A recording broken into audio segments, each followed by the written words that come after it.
Nah, baik anak-anak, dari materi yang telah Ibu jelaskan tadi dan juga bertukar pendapat bersama kalian tadi, apakah masih ada hal yang belum kalian mengerti dan ingin ditanyakan? Boleh angkat tangan anak-anak. Tidak usah malu dan tidak usah takut salah gitu ya anak-anak. Ya, silakan. Oke. Ada pertanyaan dari teman kalian anak-anak? Beri aplaus buat teman kalian yang sudah mau bertanya. Jadi pertanyaan teman kalian tadi adalah, apakah aturan di setiap rumah itu berbeda atau sama, Bu? Nah, aturan di setiap rumah itu pasti berbeda-beda, tergantung lingkungan rumahnya dan juga kebutuhan anggota keluarganya. Contohnya, semisal nih ya, siswa A berasal dari keluarga petani dan siswa B berasal dari keluarga pedagang.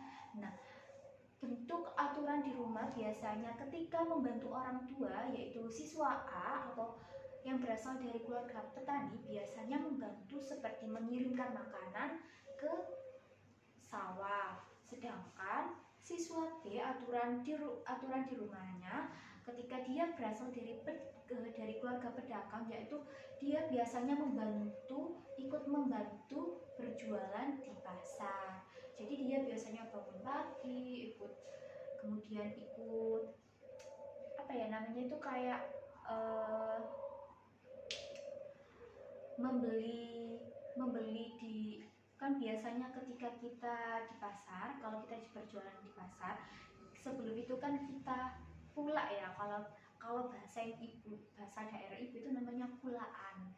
Jadi mereka itu pulaan itu mereka beli bahan-bahan dengan porsi besar, jadi harganya lebih murah. Nah, kemudian itu biasanya sekitar jam 1 sampai jam 2 malam ya, itu mereka melakukan membeli barang-barang yang akan dijual kembali ke pasar. Nah, kemudian menjual kembali ke pasar itu sekitar jam 4, jam 5 subuh, di mana orang-orang seperti ibu-ibu itu pasti akan membeli bahan-bahan untuk memasak. Nah, sedangkan untuk petani biasanya itu mengirimkan makanan itu bisa setiap hari, bisa juga kadang membantu orang tua pada keluarga petani itu, seperti keluarganya itu nggak setiap tahun, biasanya tuh setiap 6 bulan sekali itu diajak bersama-sama untuk membantu menjemur padi.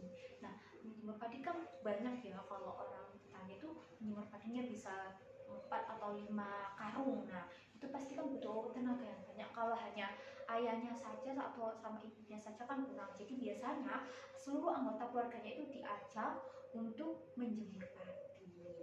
Seperti itu anak-anak. Jadi setiap rumah, setiap keluarga, setiap desa, setiap sekolah pasti memiliki aturannya masing-masing, tergantung karakteristik di lingkungan tersebut dan juga kebutuhan orang yang ada di lingkungan tersebut.